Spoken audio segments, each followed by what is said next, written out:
1, 2, 3반. 내가 영상을 찍다 보니까는 거의 40분 가까이 돼가지고, 영상 초반부에 15, 16, 17, 18 다 보고 오라고 했는데, 찍다 보니까 40분이 넘었더라고. 그래서, 한 편씩 끊어서 공부해가지고 오길 바랍니다. 15에서 16까지 보고, 그 다음 편 이제 자른 영상이 다음 편에 올라올 텐데, 17에서 18페이지 보고 오면 됩니다. 오케이? 다음 수업 시작합니다. 여기 9차시. 프린트는 아마 15페이지일 겁니다. 지금 프린트가 내 거랑 여러분들 거랑 약간 쪽수가 달라가지고 좀 헷갈리긴 하니까 차시로 9차시 볼 것이고, 이번 시간에는 여기 15, 16, 17, 18페이지를 다 할 겁니다. 여러분들 다음 시간에 내가 아마 15, 16만 보고 오라고 했을 텐데 15, 16, 17, 18을 다 공부해서 같이 하길 바랍니다. 여기 내용이 워낙 없는 파트이기 때문에 빨리빨리 넘어가겠습니다. 여기는 일단 고구려 신라 백제 혹은 요 고대 시대, 옛날 시대 문화에 대해서 배우는데, 일단 첫 번째 여기 유학에 대해서 배울 겁니다. 유학이라는 것은 유교를 학문적으로 공부하는 그런 형태의 학문을 이제 유학이라고 했었죠. 그냥 유교입니다. 유교인데, 우리가 이제 나중에 조선시대 때까지도 학교에서 뭐 공부를 한다라고 하면 유학 공부를 하는 거라고 생각을 하면 됩니다. 그래서 유학은 처음에 당연히 다 중국에서 전래가 됐었고, 충 임금님께, 효 부모님께, 신 친구들에게 그런 것들을 강조하는 도덕 규범 의식입니다. 도덕 규범 의식. 막 중요하진 않습니다. 도덕 규범. 그러니까 사람답게 살라는 거죠. 충성하고 효도하고 믿음을 갖춰라. 사람답게 살라는 것인데, 중국과 교류하면서 국왕에 대한 충성, 그런 것들을 강조했었고, 중요한 건 요 밑에 삼국시대 때부터 어떤 식으로 유교 교육을 했었는지, 유학 교육을 했었는지에 대해서 대한 내용이 나오는데, 각 나라별로 유학 교육 기관들이 나옵니다. 여기 수도에는 고구려는 태학이라는 게 옛날에 소수림왕 때 설치가 됐었죠. 옛날에 체크했었던 거기 때문에 여기다 형광펜을 칠하지는 않겠습니다. 근데 그다음에 이제 지방에는 중고등학교인 경당이라는 게 있었습니다. 이 태학은 대학교, 경당. 다 유학교육하는 곳이고, 경당은 약간 특이점이 여기 무술연마를 한다고도 하는데 막 중요하진 않고, 그다음 백제는 오경 박사라고 하는 유교 교육을 실시했던 박사, 교수님입니다. 교수님. 선생님들이 이제 옛날 기록에 나옵니다. 그래서 이런 오경 박사라는 교수들이 일본에 파견되는 그런 모습도 보였었다.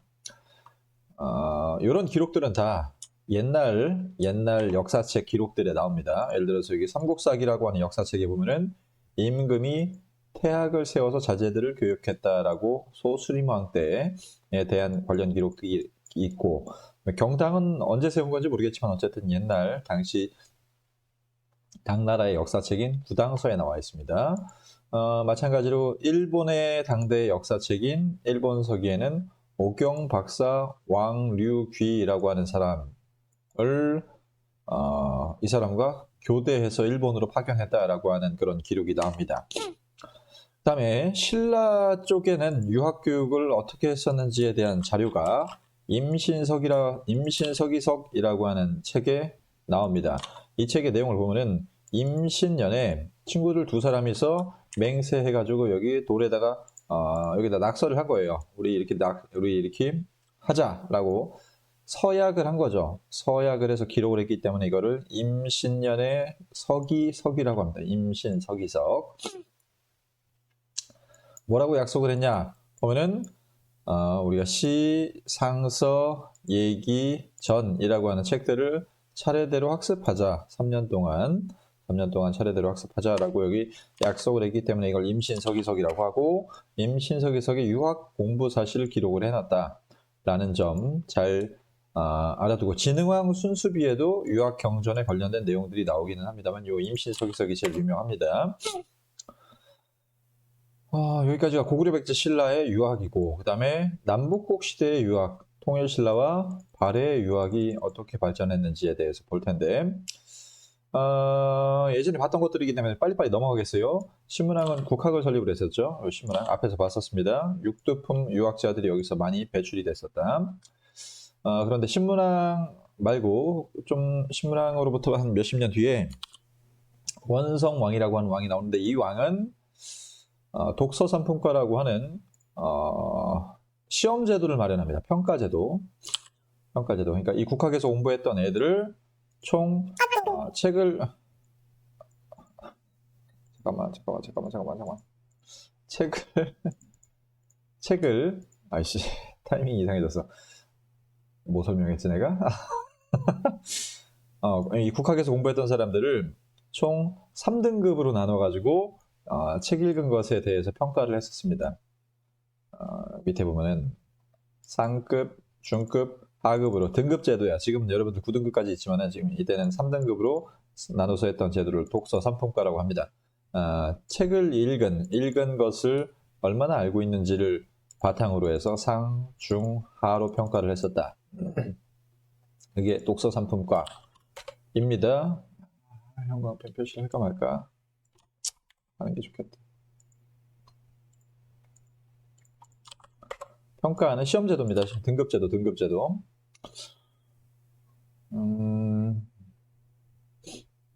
그 다음에 발해의 유학 교육 상태를 보면은, 유교 정치를 굉장히 많이 강조했었죠. 유교 덕목의 삼성육부 명칭이 충인의지 예신이라고 하는 삼성육부 명칭이 여기 들어가 있었던 것도 전에 다 얘기했었습니다. 전부 다 얘기했던 거니까 그냥 넘어가고. 주자감이라고 하는 학교가 있었습니다. 주자감. 발해 주자감이라고 하는 학교. 삼성육부 얘기할 때 살짝 보여준 적이 있습니다. 발해 주자감이라고 하는 학교가 여기 있죠. 주자감이라고 하는 학교가 여기 있습니다. 이거는 신라의 국학이랑 비슷한 겁니다. 이거 국학이랑 거의 비슷한 겁니다. 국학. 주자감 대학교입니다. 당나라에 유학생들을 파견을 해서 공부를 시킵니다. 항상 제일 선진국에는 공부하러 가는 애들이 많죠. 지금도 미국에 애들이 막 공부를 많이 하러 가듯이 당나라에도 유학생들이 많이 파견이 됐었는데 이 학생들은 당나라의 당시 수능 시험이었던 빈공과라는 것에 합격을 많이 하는 사례들을 보입니다. 지금으로 치면 우리가 미국 수능에 가가지고 1등을 막 하는 거야. 그런데 합격을 하고 수석 자리를 놓고서 신라 유학생하고 경쟁하는 모습도 보였었다. 빈공과라는 거 그냥 이런 게 있었다. 당시 당나라의 수능 시험이야. 그런 게 있었다 정도만 알아두면 되고, 그 다음에 신라 말기의 유학 상태를 보면은 이것도 다 얘기했던 거기 때문에 빨리 넘어갑시다. 신라 말기에는 유학자들의 대표성이었던 육두품의 도당 유학생이라는 거는 당나라에 다녀온 유학생들을 얘기하는 겁니다. 육두품 중에서도 당나라에 갔다 왔던 애들은 당나라에서는 되게 막 똑똑하다고 인정을 받았는데 신라에 오니까 쓰레기야. 인정을 못 받아. 골품제 때문에. 그래가지고 당시 신라를 외면하고 최치원이나 이런 사람들은 반신라적인 성향을 가지면서 결국 신라를 멸망시키는 데 도움을 줍니다. 오케이? 여기까지가 유학교육. 지금 10분 아직 안 됐죠? 밑에 거 할 수 있을 것 같아요. 여기도 해야 되네. 자, 삼국시대 유학은 국가 운영에 유용한 사상체계로 수용이 됐다. 맞습니다. 자, 그 다음에 통일신라에서는 유교 정치가 강조돼서 골품제도가 해체된 적이 없어가지고 나중에 육두품이 열받아서 신라를 버린다고 그랬죠. 신라말 유교 정치는 육두품 지식인 중에 반신라적인 성향을 보였었다. 다음 오경 박사를 둔 것은 백제. 통일 후 신라는 국학을 두었었고 발해는 주자감을 두었었다. 고구려는 지방의 경당에서 교육했고 임신서기석에서는 공부한 사실이 기록되어 있다. 신라의 독서산품과죠. 자, 그 다음 페이지 여기 17페이지에서는 불교에 대해서 보겠습니다. 불교 그리고 도교, 풍수지리설이라고 하는 사상들에 대해서 보겠습니다. 원래 우리 옛날 시대, 완전히 이제 옛날 시대에는 천손이라고 하는 사상이 있었다고 했었죠. 우리는 하늘의 자손이야라고 하는 그런 사상이 청동기 시대 고조선 때부터 있었었죠. 이거 다 옛날에 얘기한 겁니다. 그래서 하늘에다가 항상 우리는 제천 행사를 지내는 그런 모습이 있었었고 왕실의 시조를 약간 신격화시켜서 모셨습니다. 예를 들어서 주몽도 알에서 태어난 신비로운 존재, 단군은 웅녀랑 결혼해가지고 낳은 신비로운 존재, 박혁거세도 알, 김수도도 알에서 태어난 애들이기 때문에 이제 신격화시키는 그런 모습들을 보였었습니다. 우리가 천손사상이라는 게 처음부터 있었기 때문에 이거는 예전에 청동기 시대 할 때 얘기했던 것들이기 때문에 그냥 넘어가고 중요한 건 여기부터 삼국시대에 드디어 이제 좀 세계적인 신 불교가 들어오죠. 부처님이 들어옵니다. 우리나라에 세계 공통의 신. 우리가 이제 각 지역의 단군, 주몽 이런 애들을 각자 신으로 모셨다면은 이제는 좀 세계 표준의 신을 모시게 되는 거죠. 어떤 왕 때 불교가 우리나라에 들어왔는지는 다 얘기했었습니다. 고구려는 소수리망 때, 백제는 침류왕 때, 그리고 신라는 법흥왕 때 2차 돈의 순교 과정에서 불교가 들어왔다는 점을 예전에도 설명한 적이 있었고, 왜 특히 이제 법흥왕 때 2차 돈이 죽으면서까지 불교를 받아들였는지는 수업 시간에도 설명한 반이 있고 안 한 반이 있긴 하지만 안 한 반은 얘기해달라고 하세요. 처음에 불교를 받아들일 때는 그 부족별로 믿는 종교가 달랐기 때문에 부족들이 그리고 토착 신앙들이 굉장히 큰 반발을 했었으나 이 반발을 물리치는 과정에서 2차 돈이 순교를 했고 법흥왕이 이거를 불교를 공인하게 되는 계기가 된다. 밤마다 영상 좀 틀어달라고 해서 2차 돈 관련 영상을 좀 틀어달라고 얘기를 하세요. 안 틀어준 반은. 그렇게 해서 불교가 수용이 됐었고 처음에는 왕실이랑 귀족을 중심으로 전파가 됩니다. 항상 좋은 사상, 다른 좋은 사상이 오면은 높은 애들부터 이 사상을 받아들이겠죠. 당시 삼국시대 불교의 특징이 좀 여기서부터가 이제 중요합니다. 삼국시대 불교의 특징이 어떤 것들이 있나 보면은 일단 왕이 곧 부처, 즉 불이다. 왕이 곧 부처다라고 하는 사상. 이 사상은 신라에서 제일 전형적으로 나타났었는데 신라에서 어디 갔지?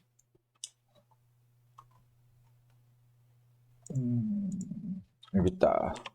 당시 신라의 진평왕은 자기 이름을 개명을 해요. 석가모니의 아버지 이름이었던 백정이라고 자기 본명을 이렇게 그렇게 부릅니다. 그리고 자기 부인의 이름을 석가모니 엄마 이름으로 마야 부인으로 바꿉니다. 자기 부인의 이름. 이 마야 부인의 본명은 뭔지는 잘 모릅니다만 석가모니 아빠와 석가모니 엄마의 이름을 본따서 자기 부부의 이름을 짓습니다. 즉 왕이 곧 부처다. 그러니까 신라에 있는 모든 인물들의 이름을 불교식으로 다 바꿔요. 즉 불교식 왕명이라는 걸 사용을 합니다. 불교식 왕명. 아까 봤었던 백정, 마야 부인, 진평왕, 그리고 법흥왕 할 때 그 법자도 불교의 불법을 이야기하는 겁니다. 얘네는 자기들이 석가모니 아빠고 엄마하면은 그 밑에 나오는 자식은 석가모니가 나올 줄 알았는데 여자가 나와버렸어. 선덕여왕이. 그래가지고 좀 아쉽기는 하지만은 선덕여왕은 덕만우바이라고 하는 또 다른 이제 부처님의 이름을 붙여줍니다. 또 다른 부처님의 이름을 붙여가지고 덕만이라고 합니다. 덕만. 선덕여왕의 본명은 덕만. 그 불교식 가족명이나 왕명을 썼었고 왕실이 다 부처님이랑 같은 존재라고 생각을 했었어요. 그래서 왕이 곧 부처님이다. 라는 사상을 가지고 있었다. 그래서 국왕의 권한을 강화시키는 데 이용을 했었다. 그리고 업설. 내가 전생에 지은 어떤 나의 업보에 따라서 나의 어떤 행동에 따라서 다음 세상에 내가 이제 윤회한다고 불교는 생각을 합니다. 그러니까 다시 태어난다, 환생한다고 생각을 해요. 환생한다. 윤회라는 건 돌고 돈다는 뜻이야. 그래서 내가 전생에서 좋은 일을 계속해가지고 쌓아가면은, 좋은 일을 계속해서 쌓아가면은, 다음 세상에서 윤회해가지고, 윤회는 돌고 돈다. 그래서 환생할 때 높은 신분으로 태어날 수 있다는 거야. 즉, 지금 귀족들은 좋은 세상을 누려도 돼. 왜냐면 얘네들은 이 이전 전생에서 좋은 일들을 계속해서 쌓아서 업보를 이룬 사람이기 때문에 지금 귀족들은 잘 사는 게 당연한 거야 라고 이제 귀족 중심의 신분 질서를 정당화하는 이론인 업설이라는 게 불교의 이론인데 이게 굉장히 강조가 됩니다. 신라시대 때.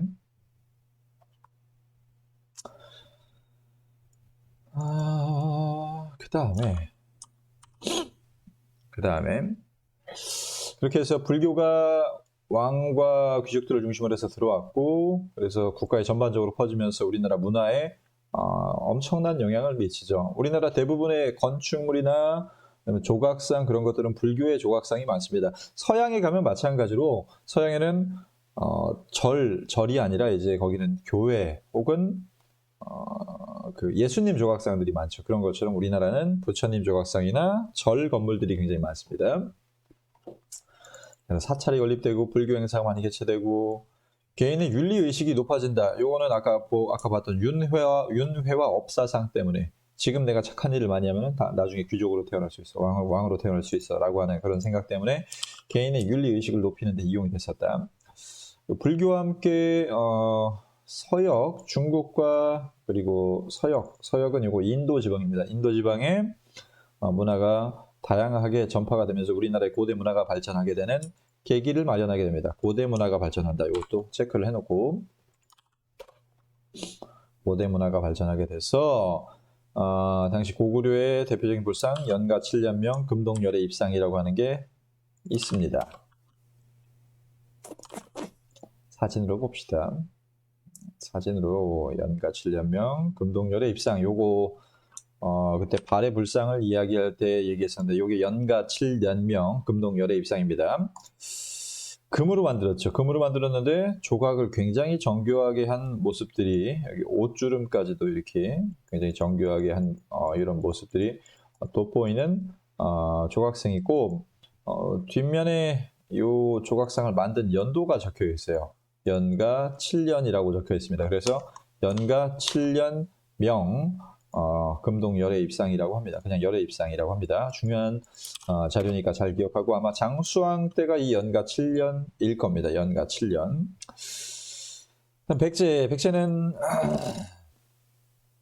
백제는 서산마의 삼존불상,